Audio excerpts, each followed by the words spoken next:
પોરબંદરમાં એમ્બ્યુલન્સની વચ્ચે ખૂટીઓ આડે આવતા આ સમગ્ર ઘટના બની હતી, જેમાં એમ્બ્યુલન્સ પેશન્ટ મૂકીને પરત ફરતી હતી ત્યારે આ સમગ્ર ઘટના બની હતી। તો અકસ્માતમાં ઘાયલ થયેલ ખૂટિયાને સવાર અર્થે ખસેડવામાં આવ્યો છે, ત્યારે ખૂટિયા ગંભીર ઇજાગ્રસ્ત થતા સારવાર બાદ ગૌશાળાએ લઈ જવાયો છે અને અકસ્માત સમયે પેશન્ટ એમ્બ્યુલન્સમાં ન હોવાથી મોટી દુર્ઘટના ટળી છે।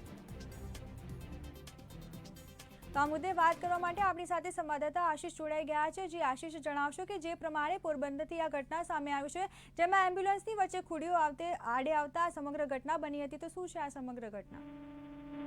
જણાવી દઉં કે જે ગઈકાલે રાત્રે જે પોરબંદરના જે બરવાડા ગામ છે ત્યાં એમ્બ્યુલન્સ પસાર થતી હતી, તેમાં એક આંકડો આડે પડતા અકસ્માત સર્જાયો હતો અને અકસ્માતની અંદર આંકડો ઘાયલ થયો પણ હતો। તેમની જો વાત કરવામાં આવે તો પોરબંદર ગામના જે અજવાળ ગામ છે તે 108 એમ્બ્યુલન્સની પસાર થતી હતી, ત્યારે અચાનક આંકડો આડે પડતા રાત્રિના અંદાજે 1 વાગ્યા આસપાસ જે ખૂટિયો આડો પડ્યો હતો તેને લઈને જે ખૂટિયાને ઈજા થઈ હતી અને 108માં પણ નુકસાન થયું હતું। પરંતુ આ અકસ્માતમાં ઘાયલ થયેલ ખૂટિયા માટે 108ની ટીમ દ્વારા તાત્કાલિક ખૂટિયાને સારવાર માટે 1962 એનિમલ હેલ્પલાઇન નંબર ઉપર ફોન કરી અને તુરંત ડોક્ટરને બોલાવી અને એમ્બ્યુલન્સને જે ગૌશાળામાં લઈ જવાયો હતો અને સારવાર માટે ખસેડાયો હતો।